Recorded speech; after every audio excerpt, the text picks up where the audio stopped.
اللہ سبحانہ نے اپنی مخلوق کو بغیر کسی فرستادہ پیغمبر یا آسمانی کتاب یا دلیل قطعی یا طریق روشن کے کبھی یوں ہی نہیں چھوڑا۔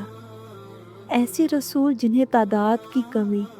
اور جھٹلانے والوں کی کثرت درماندہ وہ عاجز نہیں کرتی تھی۔ ان میں کوئی سابق تھا جس نے بعد میں آنے والے کا نام و نشان بتایا، کل بعد میں آیا جسے پہلا پہنچوا چکا تھا۔ اسی طرح مدتیں گزر گئیں، زمانے بیت گئے، باپ داداؤں کی جگہ پر ان کی اولادیں بس گئیں، یہاں تک کہ اللہ نے ایفائے عہد و اتمام نبوت کے لیے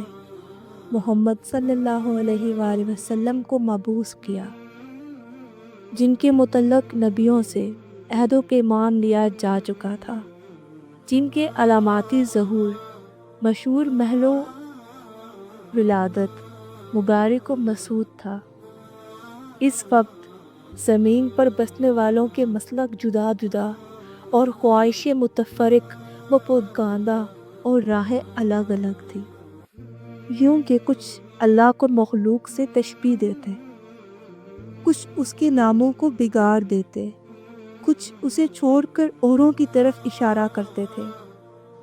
خداوند عالم نے آپ صلی اللہ علیہ وآلہ وسلم کی وجہ سے انہیں گمراہی سے ہدایت کی راہ پر لگایا اور آپ کے وجود سے انہیں جہالت سے چھڑایا۔ پھر اللہ نے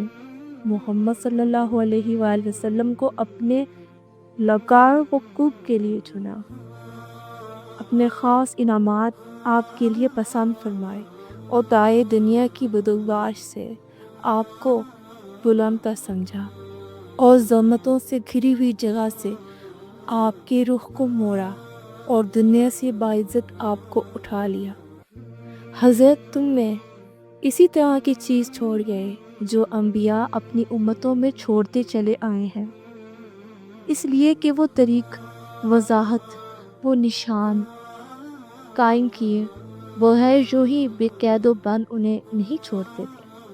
پیغمبر نے تمہارے پروردگار کی کتاب تم میں چھوڑی ہے، اس حالت میں کہ انہوں نے کتاب کے حلال و حرام، واجبات و مستحبات، ناسخ و منسوخ، رقص و عزائم، خاص و عام، عیب و مثال، وقید و مطلق، محکم و متشابہ کو واضح طور سے بیان کر دیا، مجمل آیتوں کی تفسیر کر دی، اس کی گتھیوں کو سلجھا دیا۔ اس میں کچھ وہ آیتیں ہیں جن کے جاننے کی پابندی عائد کی گئی ہے، اور کچھ وہ ہیں کہ اگر اس کے بندے اس سے ناواقف رہیں تو مذائقہ نہیں۔ کچھ احکام ایسے ہیں جن کا وجوب کتاب سے ثابت ہے اور حدیث سے ان کے منسوخ ہونے کا پتہ چلتا ہے، اور کچھ احکام ایسے ہیں جن پر عمل کرنا حدیث کی روح سے واجب ہے،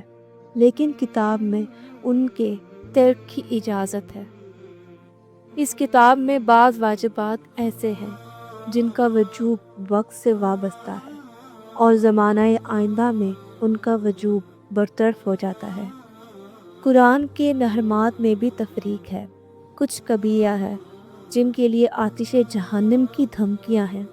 اور کچھ صغیرہ ہیں جن کے لیے مغفرت کی